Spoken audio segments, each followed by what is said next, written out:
छोरा मान्छे भएर जन्मिन कहाँ सजिलो छ। छोरा मान्छेलाई त काल खोज्न टाढा जानै पर्दैन। ऊ त बाँचिरहेको हुन्छ, तर दिनौ कालसँग जुधिरहेको हुन्छ।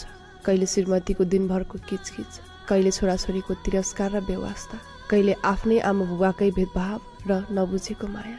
काँधमा ऋणको भारी जसले उसको मुटु कुन्चिन्छ, तर उसले केही भन्न सक्दैन।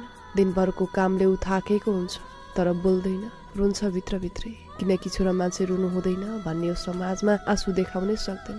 उसले मुस्कान देखाउँछ ताकि घर चलिरहोस्, तर उसलाई त ठिक छस् भनेर कसैले सोध्दैन।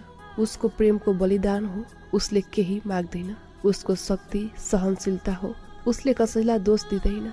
आशा, सपना र अस्तित्वसँगै ऊ भित्र हराउँदै गएको हुन्छ। कहिलेकाहीँ ऊ चुप लाग्छ किनकि बोल्न थकाइ लाग्छ, कहिलेकाहीँ ऊ हाँस्छ किनकि उसँग रुने समय नै हुँदैन। छोरा मान्छे भएर जन्मिन कहाँ सजिलो रहेछ र। ऊ कालसँग लड्दै हरेक दिन जिउँदो रहने अभिनय गरिरहेको हुन्छ। बाहिरबाट हेर्दा ऊ बलियो देखिन्छ, तर भित्रबाट विनाश हुँदै गएको हुन्छ। छोरा मान्छेको दुःख पनि बुझ्न नसकिने रहेछ। उसले न आफ्नो आमासँग अङ्गालो हारेर आफ्नो दुःख सुनाउन सक्छ, न आफ्नो बुबासँग गला लगाएर शान्ति पाउन सक्छ। भित्रभित्र टुट्दै छरपष्ट हुँदै जान्छ, तर पनि आफ्नो साथीहरूसँग ख्यालठट्टा हाँसी मजाक गर्दै गरेको देखिन्छ। आफ्ना इच्छाहरूलाई दबाएर रात कटाउँछ र बिहान अनुहारमा मुस्कान लिएर सबैको अगाडि आउँछ। यदि आँसु बग्न खोज्छ भने पनि भित्रभित्र दबाउने गर्छ, किनकि छोरा मान्छेको त्यागको कुनै सीमा हुँदैन। कहिले छोरा बनेर, कहिले श्रीमान बनेर, कहिले बुबा बनेर, कहिले दाजुभाइको भूमिका निर्वाह गरेर, त कहिले एउटा जिम्मेवार व्यक्ति बनेर उसले प्रत्येक दिन आफ्नो खुसीहरूलाई त्यागिरहन्छ, आफ्नाहरूको संसारलाई सम्हालिरहन्छ। छोरा मान्छेको जीवनको अर्थ प्राय उसको आमदामीले निर्धारण गर्छ। उसले कति कमाउँछ, परिवारलाई कति दिन्छ, उसको उत्कृष्टता, सम्मान, प्रेमको मापन त्यही अनुसार गरिन्छ। विवाहपछि श्रीमतीको सुरक्षा, बच्चाको भविष्य, सबै कुराको भार उसले एक्लै काँधमा लिन्छ।